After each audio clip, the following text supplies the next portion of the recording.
Salutations! Si je devrais choisir une philosophie de vie qui serait parfaitement bénéfique, que ce soit pour des personnes jeunes ou âgées, croyantes ou non croyantes, hommes ou femmes, une philosophie qui devrait d'après moi être diffusée dans toutes les écoles du monde et à n'importe quel âge, je pense que je n'hésiterai pas super longtemps et je choisirais le stoïcisme.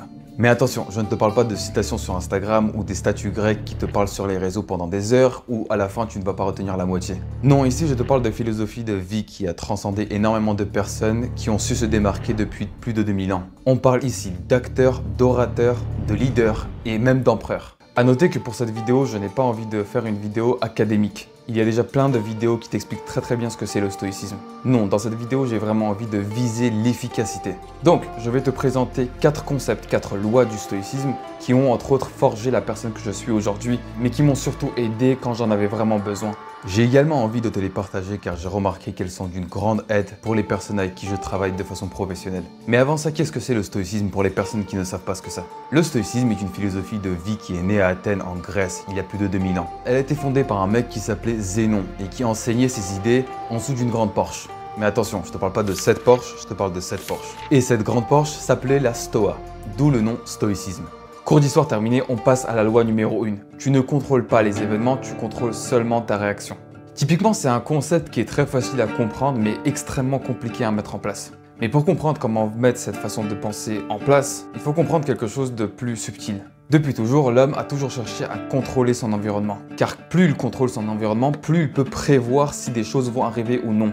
Et plus il peut prévoir si quelque chose va arriver ou non, plus il se sent en sécurité. Le problème, c'est qu'aujourd'hui, on essaie de jouer le dieu. On essaie de contrôler la météo, comme ça s'est passé en Chine ou en Arabie Saoudite. On sait à peu près quand un volcan va rentrer en éruption ou non. Mais peu importe la technologie d'aujourd'hui ou de demain, on est incapable de prédire avec exactitude qu'est-ce qui va se passer dans le futur. Et encore moins quand il s'agit de nature. Alors certes, on peut augmenter la probabilité que quelque chose arrive ou non, mais jamais le résultat. Et c'est la même chose sur une plus petite échelle.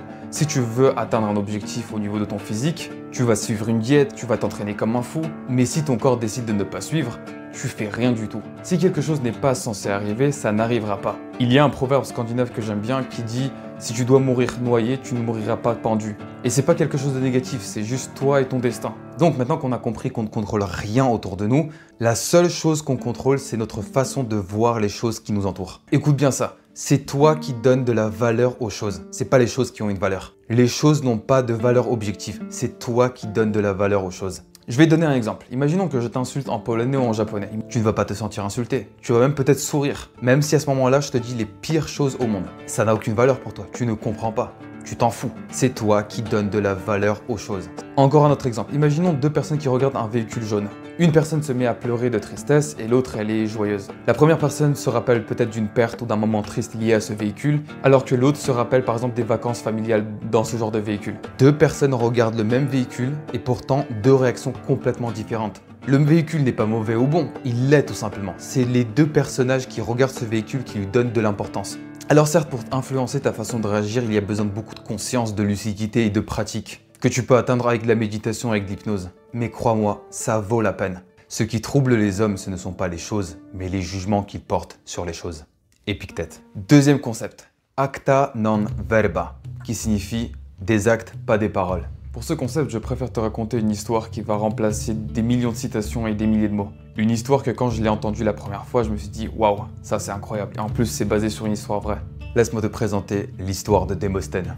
Rien ne prédestinait Démosthène à devenir un grand orateur à Athènes. Alors de là à rentrer dans l'histoire, il était né chétif avec un gros problème d'élocution presque handicapant. Et à 7 ans, il perd son père. Un important héritage qui devait payer ses professeurs dans les meilleures écoles d'Athènes lui a été volé par ses tuteurs. Ils ont refusé de payer ses professeurs, le privant d'une éducation qui lui revenait de droit. Toujours affaibli et malade, il avait également un gros problème à se distinguer dans une autre sphère de la Grèce antique, la gymnastique. Cet enfant, orphelin de père, efféminé, maladroit, que personne n'arrivait à comprendre, était la risée de tous.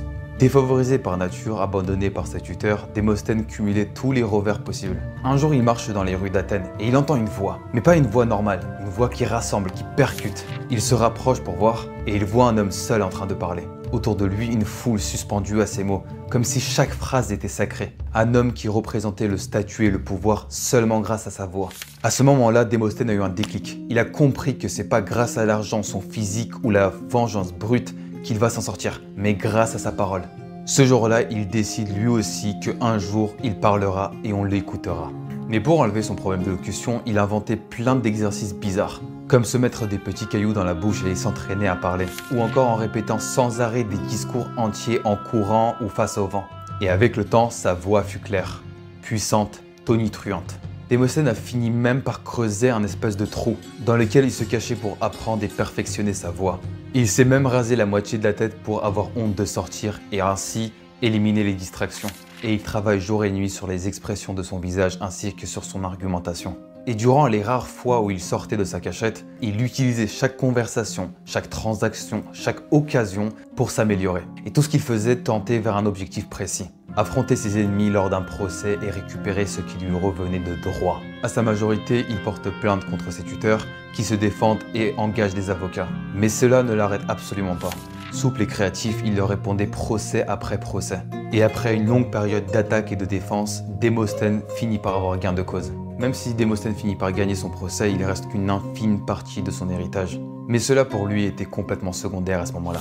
La réputation et le statut, le pouvoir qu'il a réussi à accumuler durant ses innombrables entraînements valaient bien plus que de l'or. En se battant contre son destin malheureux, Démosthène finit par trouver sa vocation, devenir la voix d'Athènes, son orateur, sa conscience. Très rapidement après son procès, Démosthène devient une star à Athènes. Et un professeur lui demande quelles sont les 3 caractéristiques pour un bon discours. Comme à son habitude, Démosthène répond avec éloquence. Action, action, action. Et c'est justement ça, le concept de acta non verba. Arrête de te plaindre de ce qui t'arrive, peu importe à quel point c'est grave, et transforme-le en quelque chose d'incroyable. Acta non verba. Troisième concept, memento mori, qui veut dire en latin « souviens-toi que tu vas mourir ». Mais attention, ce n'est pas un concept morbide ou qui est censé te rendre dépressif. C'est plus comme quelque chose de catalyseur. C'est un rappel vital qui te dit « tes jours sont en train de passer, fais quelque chose avec ». Et surtout, ne perds pas ton temps sur des choses qui sont superficielles. Comprends-le bien, sous cette forme, sur cette terre, nous ne sommes pas éternels. Et une des pires choses qui puissent t'arriver dans la vie, c'est que tu te réveilles un jour, que tu es vieux, que ta force mentale et physique ne te permet pas de faire les choses qui sont réellement importantes. Crois-moi, j'ai vu ça de mes propres yeux et c'est absolument pas beau à voir. Donc arrête de gaspiller ta vie dans des choses superficielles. Et je pense que j'ai même pas besoin de te les citer. J'ai essayé justement de me remémoriser un peu toutes les choses qui sont superficielles, mais je pense que ça ne sert à rien. Tu sais très bien ce qui est bon pour toi et ce qui ne l'est pas. Donc enlève le superficiel et commence à faire des choses qui ont réellement de la valeur. Pareil, tu sais exactement de quoi je parle. Je me rappelle comme si c'était hier, j'étais en formation en PNL, programmation neurolinguistique. Et durant cette formation, chaque jour, on nous donnait des espèces de petits exercices à faire chez soi. Et ce jour-là, on a reçu un exercice du type on doit faire quelque chose quand on va rentrer chez nous, comme si c'était la première fois qu'on la faisait. Et vu que de nature je suis assez rebelle, j'ai inversé la question et je me suis dit et si je faisais quelque chose comme si c'était la dernière fois que je le faisais? Vu qu'à ce moment-là, j'étais plus dans un mood morbide et un peu plus sombre, je me suis dit et si c'était la dernière journée que je passais sur cette terre? Et si réellement, ce soir, si je vais dormir, je ne vais pas me réveiller? Et au fur et à mesure de cette réflexion, je me suis vraiment persuadé que j'allais mourir, que c'était ma dernière journée sur cette terre. Mais au lieu de passer cette soirée comme quelqu'un de dépressif où vraiment je me sens super mal, je me sentais super bien. Vraiment, j'avais une gratitude, une lucidité, une espèce de conscience. Chaque seconde, chaque minute comptait. Tout avait de la valeur. Je me rappelle encore que j'ai envoyé un énorme pavé à toute ma famille pour leur dire à quel point je les aime. Tous les problèmes que j'avais du passé, du présent et même du futur, je m'en foutais, c'était plus un problème. Tout était bien et j'avais juste envie de profiter de chaque instant. Et c'est ça le concept du memento mori. Souviens-toi que tu vas mourir. Et après être sorti de ce genre de situation, tu regardes plus jamais la vie de la même manière et t'as absolument pas envie de faire n'importe quoi après. Tu pourrais ne pas te réveiller demain. Sois vivant aujourd'hui. Marc Aurèle. Quatrième et dernier concept, amor fati, qui veut dire en latin aime ton destin. Ce concept, je le vois à travers 2 autres concepts qui sont réunis. Le concept du cadeau et le concept du destin. Tu vas voir, le premier, c'est un game changer.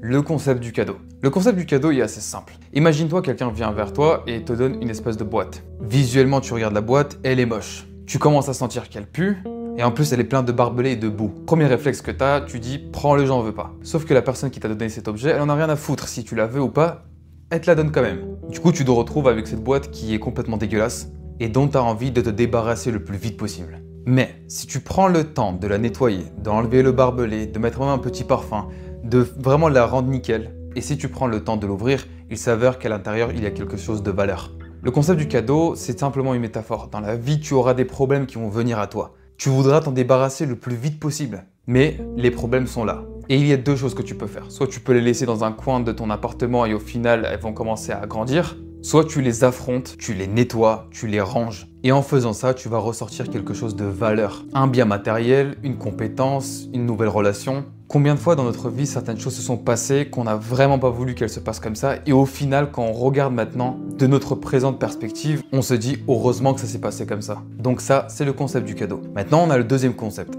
Le concept du destin. Si on regarde un peu toutes les religions du monde, on remarque que le destin, c'est clairement un concept qui revient très souvent. Mais il y a à chaque fois des petites différences. Moi, personnellement, je crois que le destin se dessine comme dans la mythologie nordique. Dans cette dernière, il y a 3 divinités qui s'occupent du destin de chaque personne. On a Urdr, qui représente le passé, on a Verdandi, qui représente le présent, et on a Skuld, qui représente le futur. Ces 3 divinités sont appelées des Nornes, et c'est justement elles qui tissent la tapisserie du destin, où chaque fil représente une vie, chaque longueur représente la durée, et chaque fil qui s'entremêle représente une interaction entre 2 vies. Dans la mythologie nordique, c'est assez clair, même les dieux sont soumis aux lois du destin, c'est-à-dire qu'ils vivent et ils meurent. Et c'est ça pour moi le concept du destin. Et c'est pour ça que je répète souvent, on ne discute pas avec le destin. Et c'est vraiment le mélange entre le concept du cadeau et le concept du destin où on trouve Amor Fati. Amor Fati, c'est plus qu'accepter ce qui se passe autour de nous, c'est aimer ce qui est. C'est comprendre que les problèmes sont nécessaires pour la transformation.